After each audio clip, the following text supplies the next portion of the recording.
It is my privilege to introduce somebody that we all know, Ernest, as part of the members of the PSA, but also tonight as the author and the producer of his own book. That's right. Ernest. But let me tell you a little bit about him first, because he's an interesting man. I've actually read the book, and there's so much interesting stuff about Ernest that he puts into the book.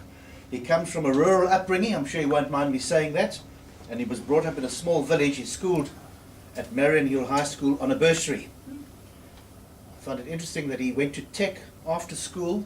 Needless to say, he had no money at all and often had to sleep under beds with people sleeping on top of him. Eventually he went to university and he's got an impressive array of engineering degrees. I decided not to specify them because there's so many. He's also done a diploma in financial management, so he might help me out a bit later on with my presentation. He is actually the CEO of Ngubo Projects, and he's been CEO there since 2004 and was also a founding member. He worked his way up to the top, starting as an apprentice electrician back in 1984. I hope he doesn't mind me saying this, but this is a rural boy turned engineer and then CEO. That is impressive.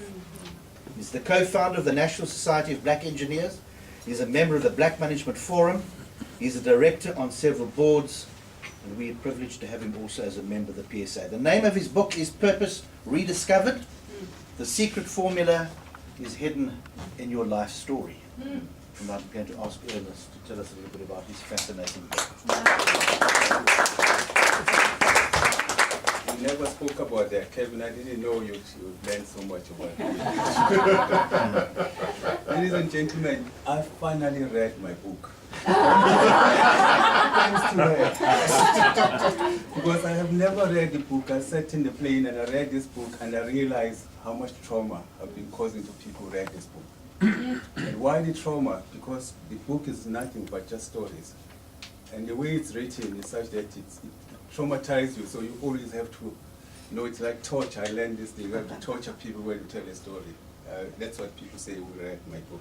But today I'll just tell you about how I use stories in my book. That's all. I'm not going to try and explain what the book is about and all, but I'll just tell you, maybe give you some of those stories. You can read the book later. But the book the book is about, you know, it's very briefly, I think like an engineer, so I think in terms of graphs and all. So I say, you know, the book is a formula with elements, service, passion, talents, values, dreams, and faith. And then you have to, you know, almost like climbing a mountain, you have to climb up all these things and there's stages in it. So the book is just how it's written, but it's written in stories. So I'm not going to dwell into that. But I'll tell you what I learned in writing this book. One thing I learned is that the story is the most important thing, because everything that you're going to learn is nothing new. Everybody's already done. I've dwelt into a lot of things about life and all that, and I find that there's nothing much that I can learn that is new. It's the same with everybody else. If you look at everything that you're going to come across, whether you come across big people or whatever, all that will happen is how you tell the story will be different. You will tell it different or tell it different. So at the end of the day, we all come to the same thing, but the story is what matters. But having done that, I realized that in my case, to tell the story, I had to find a way to tell, because telling a story is an art. Unfortunately, I'm not good in writing, so I had to go and find models of what I can do, what I can use to write stories. So I use the model of two great authors, Napoleon Hill, and these are the people I love. And just like all of you, I read a lot of books. But these are the ones that taught me. I try to follow the model of how to tell a story from them. So I tortured him as well. Yeah. The next thing that I'll say is, you will say, no, but I can't tell a story. I don't have stories to tell. Now I'll tell you, that's not true. We all have a story to tell. If you say we don't have a story to tell, it means we haven't looked deep enough. And there's stories every day. And I'll show you, I'll prove to you by the stories I've told in the book. There's quite a lot of them. I'll try and run very fast through some of the stories that there's, just to show you that actually everyone has a story. The first story I'll tell you about is my own personal stories. These ones I'll show you just 4 stories, my own personal stories. One of them is a story as a young man. This is my true story. I used to hunt baits. For 6 years, I couldn't hit a bait. After 6 years, I learned that, I saw this guy who was not very clever, but he was hitting baits and I didn't. And I found that the problem is I was just holding the slingshot this way. All that I needed to do was to change and hold it that way. And I try to show you that by doing that, you can learn a lot in life. The other story I tell you is about the story that I found myself watching that movie, and I cried throughout the whole movie. I don't watch movies, but I found myself crying. Why was I crying? Was the passion behind those people who were on that cast.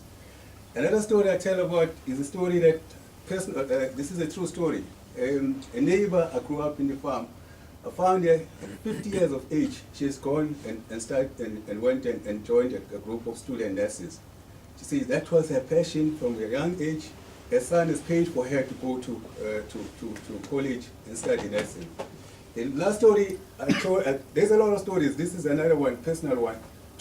My friend of mine come and tell me about 911 on that day. He says, have you heard what happened? I say, what? But what happened? Both our lives will change forever. From that day, I understand what is faith. The other story, and then I also collected stories from different places. This story I just come across in one of the books I learned from another book. This lady jumped from a wharf trying to kill herself, and the man who was looking jumped behind her, trying to save her, forgetting that he can't swim. And then she ended up saving him. Another story, just in case you don't clap for me at the end. Another story is the story of the frog and this thing, the scorpion at the end, just, I don't know if you listen, but another one is, I tell about this man, you know that man, but the trick is you don't know where he comes from. So I tell you how he cheated fate to end up where he is. Another story, I tell a lot of stories. Another story, I tricked this one as well. Why would Oprah fly 15 hours just to come and watch a group of students graduating? And I tell you the reason. Another story, this man, actually I just stumbled to this one on the internet, New York Times. This man became a zero to hero in one day. And I want to tell you this one. This man was someone who had epileptic. He fell on top of the rail. So this man is trying to help him. There is a train coming. As the train is coming, so he slips on top of him, and 5 cars pass on top of him, but they survive. This one is my best story. I created a concept around the Python test. This one is a true story from Milanga newspaper in Potchefstroom some years back. This man, the python was killing him, and then he realizes he was just about to die. So he holds the python, cut the neck by his teeth, and he survived. So I changed this and I created what I call it the Python test. Guys, this stuff works. I'll tell you the story now. It's not in the book. Just about a few kilometers here in Namhlanga lived a man called Perfect Malimela. I don't know if any of you know him. He was the pioneer speaker in the black community, if not the only. This man, I used to come to him. He was sick. The doctor told him he's got only 4 months to live. So he calls me. I usually go and see him. That day, I go back home. His wife phoned me. What did you do to my husband? I was so scared. I said, what did I do? We were just talking. And she says, I said, why do you ask me what did I do to your husband? She says, when I left him this morning, he bade farewell to me. And said, if I come back, I don't see him live, that will be it. And then I said, so what has happened? He says, now I come back. He's so alive and vigorous. And the man had to go and do some speaking arrangements and all that, and he lived another 5 years. This is proof in the pudding. I've studied these guys. All they did, they go to normal people and they tell stories. And they've sold it, that thing has got a brand of over 2 billion a year, 250 books, and all that they did is just tell stories. I've been trying to just combine all these things in just this small time, and I don't know. This is me for now, but I'm not a speaker. I'm an entrepreneur. Yeah. Thank you, guys.